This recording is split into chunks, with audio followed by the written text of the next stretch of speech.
Radio Republik Indonesia RRI Pro 1. Selamat pagi Pak Elias. Ya, selamat pagi. Selamat pagi buat pendengar RRI di mana saja Anda berada. Baik, Pak Elias, ini terkait dengan KPU Lembata lakukan verifikasi faktual anggota partai politik. Nah, untuk data update saat ini untuk partai politik di Lembata ini berapa banyak nih Pak Elias? Ya, partai politik yang diverifikasi di tahap awal verifikasi administrasi ada 24 partai politik. Dan setelah kita lakukan ada masuk pada tahapan verifikasi perbaikan, hanya ada 20 partai yang menyampaikan berkas perbaikan administrasi. Demikian. Oke, baik. Nah, untuk verifikasi faktual yang akan dilakukan KPU ini apa saja nih Pak? Ada kurang lebih ada 4 ya. Ada 4 item yang akan diverifikasi faktual. Untuk wilayah dan 4, kemudian hal-hal yang akan diverifikasi itu yang pertama kesekretariatan partai. Kita akan melihat sekretariat partainya, kemudian alamat domisili partai dan lain-lain, lalu kemudian kita juga verifikasi kepengurusan partai politiknya, keterwakilan perempuan dan keanggotaan partai. Jadi ada 4 item yang akan diverifikasi. Dan ini dilakukan pencocokan data ya, seperti itu ya? Iya, benar. Ini langsung ke rumah-rumah warga seperti itu Pak Elias? Iya, jadi begini, ada 2 tahapan dalam verifikasi faktual di tahap pertama ini. Tahap pertama di tanggal 15 sampai tanggal 17 kalau saya tidak salah, kita akan lakukan verifikasi faktual ke sekretariat partai untuk melihat posisi sekretariat partainya, kemudian alamat domisilinya dan lain-lain. Lalu kedua, masih di sekretariat partai kita juga akan melihat SK kepengurusannya. Lalu yang ketiga kita melihat kuota perempuan. Lalu selanjutnya di tanggal berikutnya sampai dengan tanggal 4 November kita akan lakukan verifikasi faktual di mana kita akan turun langsung ke masyarakat dari anggota-anggota partai. Demikian. Oke, baik. Nah, dari tahap yang sudah Anda sebutkan tadi, ini akan diuji kembali ya, seperti itu ya Pak Elias ya? Benar. Oke. Jadi kita akan menguji data administrasi yang disampaikan partai politik, data administrasi keanggotaan partai yang disampaikan partai politik melalui sipol dengan fakta yang ada di lapangan. Sehingga nanti ketika kita di lapangan, misalnya kepada anggota partai, kita akan cek, kita akan lihat kembali ada kecocokan antara KTP yang ada di dalam akun sipol dengan KTP milik warga, begitu juga dengan KTA-nya. Demikian. Baik, Pak Elias, selain itu apakah ada metode yang digunakan untuk dilakukan verifikasi faktual politik ini Pak? Iya, dengan putusan KPU nomor 384, tahap pertama tentu kita akan turun langsung kepada masyarakat, kita jalan dari rumah ke rumah. Apabila warga yang bersangkutan tidak kita temui di tahap pertama, kita akan menghubungi LO-nya untuk dikumpulkan di sekretariat partai.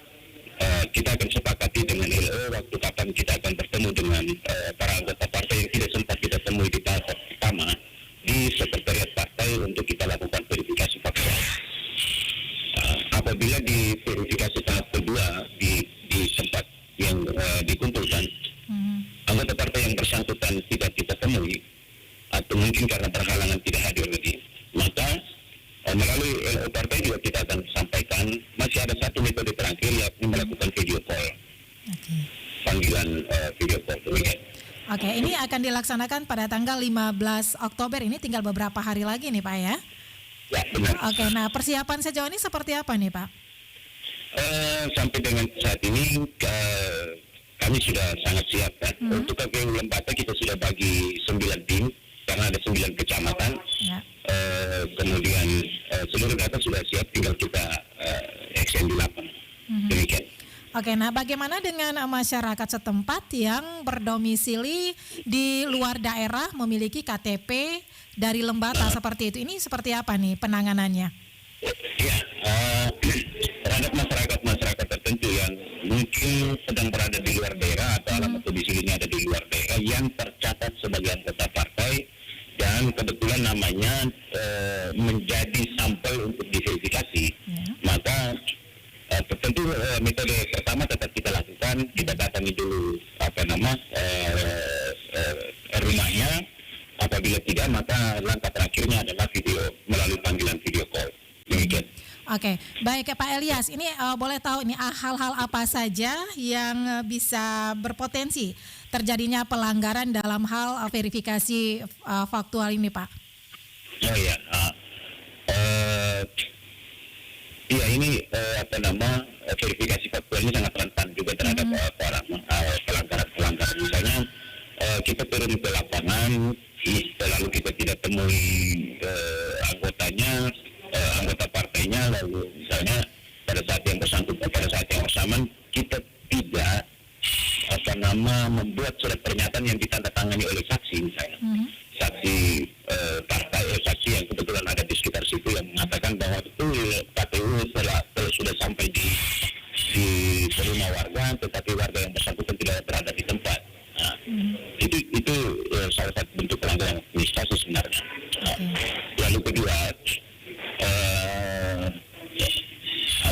bisa saja juga ketika petugas verifikasi turun ke lapangan, mungkin jarak dan lain-lain, mereka tidak sampai ke rumah warga, sehingga kemudian ada sengaja membuat pernyataan-pernyataan yang seakan-akan mereka benar-benar tiba di lapangan. Seperti itu beberapa dugaan pelanggaran, potensi pelanggaran yang bisa saja terjadi ketika berada di lapangan. Oke, baik. Ini kita berharap bahwa pelanggaran-pelanggaran ini tidak terjadi ya seperti sebelumnya ya, seperti itu ya Pak Elias ya. Dan selain itu apakah di waktu 15 Oktober ya nanti akan dilakukan verifikasi data faktual ini juga didampingi dari pihak-pihak lain seperti itu? Benar. Jadi selain kita diawasi langsung oleh masyarakat, partai politik, tetapi kita juga langsung diawasi oleh pengawas pemilu, petugas dari Bawaslu. Oke, baik. Nah, ini tadi Anda sebutkan juga diawasi dari pihak masyarakat. Peran masyarakat dalam hal verifikasi data ini apa nih, Pak? Mereka akan melihat kita secara langsung, mengawasi ketika kita berada di tengah mereka, di tengah masyarakat, untuk memastikan bahwa KPU benar-benar melakukan verifikasi. Lalu kedua, terhadap terhadap masyarakat yang tercatat namanya sebagai anggota partai, tentu saja mereka akan menyiapkan atau data-data administrasi dalam kepentingan dengan verifikasi faktual. Oke, demikian. Baik, Pak Elias, terkadang juga bisa terjadi kerawanan nih dalam pengawasan pendaftaran dan verifikasi partai politik yang mungkin terjadi berdasarkan pengalaman-pengalaman sebelumnya. Ini bisa Anda sebutkan, Pak? Ya, kalau di pengalaman kemarin di verifikasi administrasi misalnya, KPU Kabupaten adalah penerima mandat. Jadi verifikasi tahapan verifikasi itu semestinya menjadi tugas gaweannya KPU RI yang dimandatkan kepada KPU Kabupaten. Sehingga selain ketika pelaksanaan di lapangan, selain kita melaksanakan sesuai dengan aturan-aturan tertulis, KPU RI selaku pemberi mandat pun seringkali menyampaikan arahan-arahan untuk dilakukan dengan arahan-arahan lisan. Tentu saja kami sebagai penerima mandat pasti akan melaksanakan arahan-arahan sejauh tidak melanggar ketentuan perundang-undangan. Arahan-arahan lisannya sejauh tidak melanggar ketentuan perundang-undangan. Dan itu karena tidak tertulis, seringkali atau pernah diklaim sebagai sebuah bentuk pelanggaran administrasi oleh kawan-kawan dari pengawas pemilu. Seperti itu. Baik, Pak Elias, apa yang ingin Anda sampaikan kepada calon peserta politik ya, partai politik dan juga masyarakat terkait dengan verifikasi faktual anggota partai politik yang akan dilaksanakan KPU nih Pak. Ya, baik, terima kasih.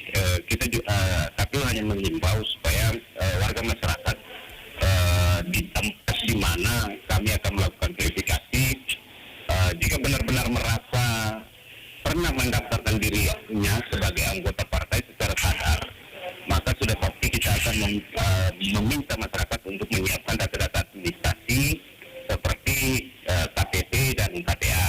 Sementara warga-warga yang mungkin saja namanya tercatat sebagai anggota partai dalam sipol, tetapi dia merasa tidak mencatatkan namanya secara sadar sebagai anggota partai tertentu, maka warga yang bersangkutan ketika kehadiran kami di masyarakat, warga yang bersangkutan boleh melakukan klaim untuk menolak, membuat pernyataan yang menyatakan bahwa yang bersangkutan tidak pernah mencatatkan dirinya sebagai anggota partai. Demikian. Baik, terima kasih Pak Ilyas untuk waktunya pagi hari ini bersama Prosat RRI ND. Semoga sukses ya untuk kegiatan verifikasi faktual anggota partai politik di Lembata, Pak Ilyas. Ya, terima kasih juga untuk RRI ND. Sampai jumpa lagi di kesempatan yang datang. Ya, selamat pagi. Selamat pagi. Radio Republik Indonesia, RRI Pro 1.